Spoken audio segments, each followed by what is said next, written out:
지금 양당의 총선 관심 중에 하나가 어떤 위성정당이 이길까거든요.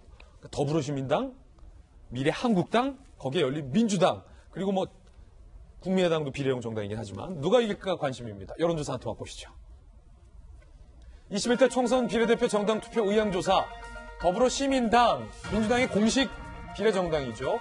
지지율이 많이 하락했습니다. 38%에서 20.8%로 지금 보시면은 8%포인트 가까이, 맞죠? 8%포인트 가까이죠. 8%포인트 가까이 훅 떨어졌습니다. 미래한국당은 29.4에서 25.1%로 지지율이 변동을 했고, 다만 열린민주당이 지지율 폭이 상승을 했는데 11.7%에서 굉장히 근소하게 13.3%로 상승했고, 정의당은 8.2%.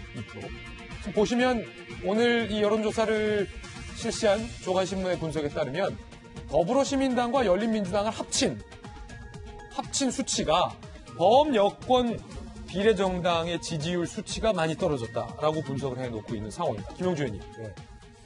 기본적으로 지금 이제 더불어시민당 같은 경우는 초기 앞번호에 국민들이 인식할 만한 주요한 후보가 없다라고 하는 면에서 상대적으로 열린민주당은 스피커들이 굉장히 강합니다. 강한 얘기를 하고 국민들이 뭔 얘기를 하는지를 정확하게 알 수 있고, 실제로 민주당이 지명한 후보는 11번 이후에 나타나는 후보들은 거의 다 나타나지 않고, 또 더불어시민당이 초기에 공약이라든지 그런 부분을 더불어민주당 걸 뭐 뺏긴다든지 카피한다든지 이런 적지 않은 실수들이 있어서 국민들로 하여금 상당히 실망감을 안겨주고 있다. 이제 그런 면에서 그것이 반영되고 있다고 보여지고요.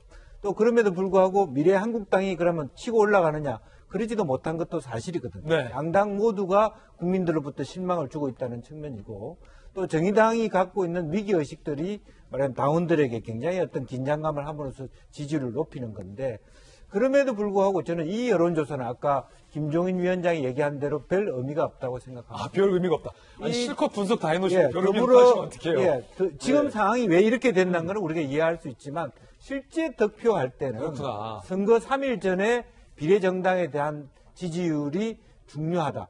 지금은 그냥 여론의 추이에 불과하다. 저는 그렇게 봅니다. 실제 3일, 네. 선거 전 3일의 어떤 민심, 그게 진짜다. 네네. 그게 천지입니다. 네.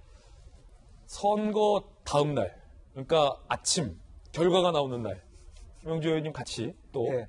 결과. 특히 왜냐하면 일반 정당하고 네. 다시 위성 정당은 많은 유권자들이 잘 모르시기 때문에, 말하자면 우리 고승덕 변호사님 계시지만 교육감 선거 비슷합니다.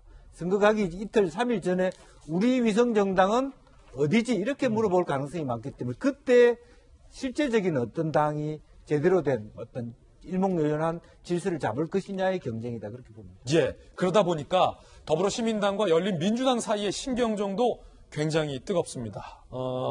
양정철 원장도 한마디 했고요. 정봉주 전 의원도 대꾸를 했습니다. 들어보시죠. 무엇이 노무현 정신이고 문재인 정신이고 민주당의 정신인지에 대해서 조금 깊이 살펴보고 그런 선택을 했으면 하는 아쉬움이 있어서 참 안타깝습니다. 좀 정치 도의상 좀 문제가 있지 않나. 이제 의석이 생기고 국고보조금이 나오고 이런 상황이 되면 독자 행보를 갈 가능성이 있다는 것이죠. 지금이야 뭐 당선을 위해서 한 석이라도 더 얻기 위해서 얼마든지 부담 없이 그런 얘기를 할 수 있지만 선거가 끝나고 나면 달라질 수 있다는 거죠. 민주당하고 통합할 의향이 충분히 있는 정당이고요. 그래서 민주당이 하지 못하는 목소리를 하고 있기 때문에 그분들이 자꾸만 탈락했다라고 하는 기준을 들이대는데요. 혹은 몇몇 지금 민주당을 움직이고 있는 그쪽의 기득권층, 그 기준이 절대선이고 절대적으로 맞다라고 하면서 어떻게 엄정을 하죠?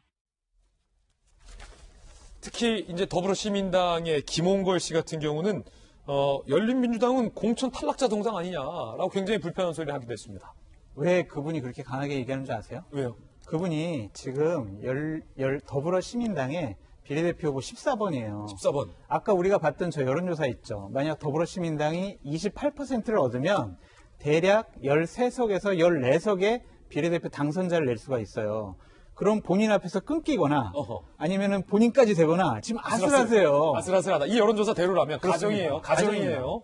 그렇기 때문에 지금 김홍걸 후보 같은 경우에는 저분들은 공천 탈락한 부적절한 분들이다. 이거 정치 도의적인 문제다라고 지금 계속해서 나오고 있는 분이고, 정봉주 이제 대표 같은 경우엔 그래도 우리가 진짜다, 우리를 찍어야 된다라고 강하게 얘기하는 거는 최소한 좀 8번까지 당선시켜서, 8번이 누구냐면요, 황희석 그 법무부 인권국장이에요. 그래서 그분까지 당선시켜서 조국을 확실하게 수호하겠다, 우리가 진짜다, 이런 식으로 항변하고 있는 상황입니다. 예.